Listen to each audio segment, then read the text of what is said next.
Hi, എല്ലാവർക്കും സലു കിച്ചണിലേക്ക് സ്വാഗതം. ഞാൻ സമീറ. ഇന്ന് ഞാൻ തയ്യാറാക്കാൻ പോകുന്നത് ബിസ്ക്കറ്റ് ഡേറ്റ്സ് പുഡിംഗ് ആണ്. ഇത് വളരെ പെട്ടെന്ന് തന്നെ നമുക്ക് തയ്യാറാക്കിയെടുക്കാൻ പറ്റുന്ന ഒരു പുഡിംഗാണ്. അപ്പോൾ ഇത് എങ്ങനെയാണ് തയ്യാറാക്കുന്നതെന്ന് നമുക്ക് നോക്കാം.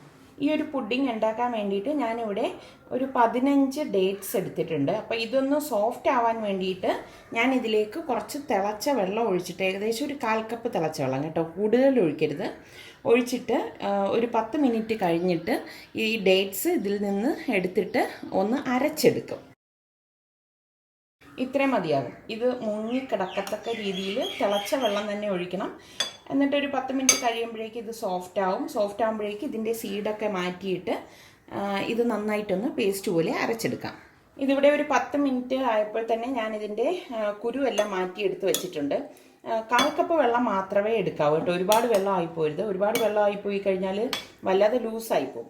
അപ്പം ഈ ഒരു തിക്നെസ് ഇതിപ്പോൾ കണ്ടോ, ഈ ഡേറ്റ്സ് ഇതിൽ കിടന്നിട്ട് കുറച്ചൊന്ന് തിക്കായി വന്നിട്ടുണ്ട്. നമുക്ക് ഇങ്ങനെ വേണമെങ്കിലും ഉടച്ചെടുക്കാൻ സാധിക്കും. പക്ഷേ ഇതിനേക്കാളും കുറച്ചുകൂടി നല്ലത് ഇതുപോലെ മിക്സിയുടെ ഒരു ജാർ എടുത്തിട്ട് അതിലിട്ട് ഒന്ന് അരച്ചെടുക്കുന്നതാണ്.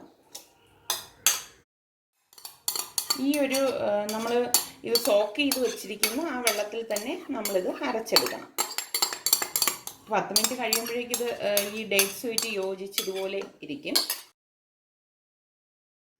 കണ്ടോ, ഇതുപോലെ വേണം അരച്ചെടുക്കാനുള്ളത്. ഞാനിനി ബൗളിലേക്ക് തന്നെ ഒഴിച്ച് വെക്കുകയാണ്. ഇതുപോലെ നല്ല കട്ടിയുള്ള പേസ്റ്റാക്കി ഇതിനെ അരച്ചെടുക്കണം. ഒരു ബൗളെടുത്തിട്ട് ഇതിലേക്ക് ഞാനിവിടെ 1/2 ലിറ്റർ നല്ല കട്ടിയുള്ള പാലെടുത്തിട്ടുണ്ട്, അതൊഴിച്ചു കൊടുക്കാം. ഇനി ഇതിലേക്ക് 250 ml ഫ്രഷ് ക്രീം ഞാൻ ഇട്ട് കൊടുക്കുകയാണ്. ഫ്രിഡ്ജിൽ വെച്ച് നന്നായിട്ട് തണുപ്പിച്ചെടുത്ത ഫ്രഷ് ക്രീം തന്നെ ഇതിലേക്ക് ചേർക്കണം കേട്ടോ. ഇനി ഇതിലേക്ക് ഞാൻ 3 ടേബിൾ സ്പൂൺ പഞ്ചസാര ഇട്ട് കൊടുക്കുകയാണ്. ഇനി ഇതിലേക്ക് നമ്മൾ ഡേറ്റ്സും ചേർക്കുന്നുണ്ട്. അതുകൊണ്ട് തന്നെ പഞ്ചസാര ഒരുപാട് ആവണം എന്നില്ല, മധുരം കറക്റ്റായിരിക്കും. ഇനി നിങ്ങൾക്ക് ഒരുപാട് വേണം എന്ന് വെച്ചാൽ നിങ്ങൾക്ക് പഞ്ചസാര കൂട്ടി കൊടുക്കാവുന്നതാണ്. ഇനി ഇതിലേക്ക് ഞാൻ 1 ടേബിൾ സ്പൂൺ കോൺഫ്ലോർ കൂടി ഇട്ട് കൊടുക്കുകയാണ്. ഇത്രയും മതിയാവും. 1.5 ടേബിൾ സ്പൂൺ അഗർ കൂടി ഞാൻ ഇതിലേക്ക് ചേർത്ത് കൊടുക്കുകയാണ്. ഇനി ഇതെല്ലാം കൂട്ടിയിട്ടൊന്ന് മിക്സ് ചെയ്ത് കൊടുക്കാം. ഇതെല്ലാം കൂട്ടിയിട്ട് ഞാനിവിടെ മിക്സ് ചെയ്തെടുത്തിട്ടുണ്ട്. ഇനി ഇതിലേക്ക് ഞാനിവിടെ ഒരു 8 ആരോ റൂട്ടിൻ്റെ ബിസ്ക്കറ്റ് എടുത്തിട്ടുണ്ട്. ഈ ബിസ്ക്കറ്റ് ഇതിലേക്ക് ഇട്ടിട്ടൊന്ന് സോക്ക് ചെയ്ത് കൊടുക്കാം. നമ്മളിതിൽ ഇടുമ്പോൾ തന്നെ ഇതങ്ങ് അലിഞ്ഞു പോയിക്കോളും കേട്ടോ. പൊടിച്ച് വേണമെങ്കിൽ പൊടിച്ചിടാം, അതിൻ്റെ ആവശ്യമില്ല.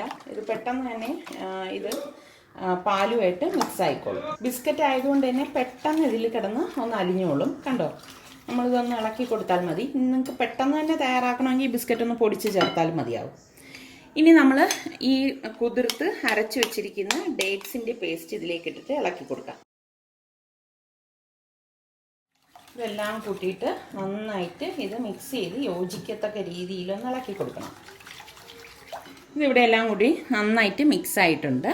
ഇനി ഇതുപോലെ ഒരു പാൻ എടുത്തിട്ട് ഈ പാനിലേക്ക് ഈ കൂട്ടൊഴിച്ചിട്ട് നമുക്ക് ഗ്യാസിൽ വെച്ച് ഗ്യാസ് ഓൺ ചെയ്ത് വെച്ച് ഇളക്കി കൊടുക്കണം. ഈ ബിസ്ക്കറ്റിൻ്റെ ഇതിങ്ങനെ കിടക്കുന്നതുകൊണ്ട് നിങ്ങൾ ടെൻഷനൊന്നും ആവണ്ട, ഇതങ്ങ് മെൽറ്റായിക്കോളും. ഞാനിവിടെ ഈ പാൻ ഗ്യാസിൽ വെച്ചിട്ട് ഗ്യാസ് ഓൺ ചെയ്ത് കൊടുത്തിരിക്കുകയാണ്. ഇനി ഇതുപോലെ വിസ്ക് കൊണ്ട് ഇതൊന്ന് ഇളക്കി കൊടുത്തുകൊണ്ടിരിക്കണം. ഒന്ന് ചൂടായി വരുമ്പോൾ ഫ്ലെയിം ഒന്ന് കുറച്ച് വെച്ചിട്ട് ഇളക്കി കൊടുക്കണം കേട്ടോ. നമ്മളിതുപോലെ ഒരു വിസ്ക് കൊണ്ട് ഇളക്കി കൊടുത്തുകൊണ്ടിരിക്കണം കേട്ടോ, അല്ലെങ്കിൽ ഇത് അടിക്ക് കട്ട പിടിക്കും. കാരണം ഇതിൽ കോൺഫ്ലോറും ബിസ്ക്കറ്റും ഒക്കെ നമ്മൾ ചേർത്തിരിക്കുകയല്ലേ. കണ്ടോ, ബിസ്ക്കറ്റെല്ലാം ഇവിടെ മെൽറ്റായി വന്നിട്ടുണ്ട്. എല്ലാം നന്നായി യോജിച്ച് വരത്തക്ക രീതിയിൽ ഒന്ന് മിക്സ് ചെയ്തെടുക്കണം. ഇത് ചൂടായി വരുമ്പോൾ നമുക്ക് മനസ്സിലാവും ഇത് തിക്കായി വരുന്നു എന്ന്. അപ്പോൾ ഇത്രയും മതിയാകും.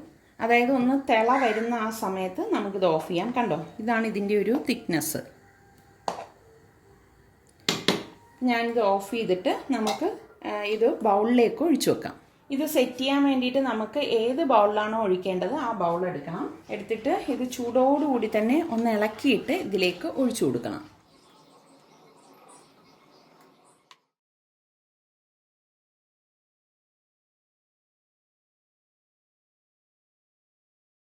ഇനി ഇത് പുറത്തിരുന്ന് ഒന്ന് തണുക്കുമ്പോഴേക്കും നമ്മൾ ഏത് മോൾഡിലാണോ ഒഴിക്കേണ്ടത് അതിൽ ഒഴിച്ചു വെച്ച ശേഷം മാത്രമേ പുറത്ത് വെച്ച് തണുപ്പിക്കാവൂ.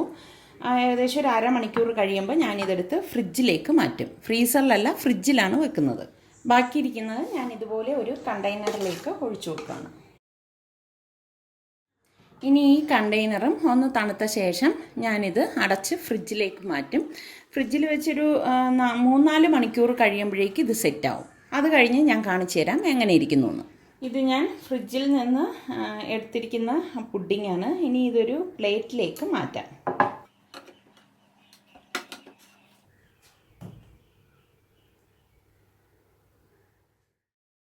ഉണ്ടോ, നമ്മുടെ പുഡിങ് ഇവിടെ തയ്യാറായിട്ടുണ്ട്.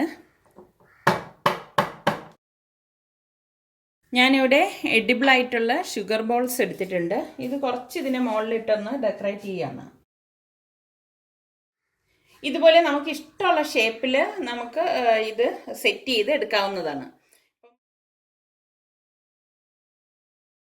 അപ്പം നിങ്ങളെല്ലാവരും ഇത് ട്രൈ ചെയ്ത് നോക്കി. നിങ്ങൾക്കിത് ഇഷ്ടമാണെങ്കിൽ ഇതിൻ്റെ ലിങ്ക് ഷെയർ ചെയ്യുവാനും ലൈക്ക് ചെയ്യുവാനും കമൻറ്റ് ചെയ്യാനും മറക്കണ്ട. അതുപോലെ തന്നെ സലു കിച്ചൻ സബ്സ്ക്രൈബ് ചെയ്തിട്ടില്ലാത്തവരുണ്ടെങ്കിൽ ഈസി റെസിപ്പികൾക്കായി സലു കിച്ചൻ സബ്സ്ക്രൈബ് ചെയ്യാൻ മറക്കരുതേ.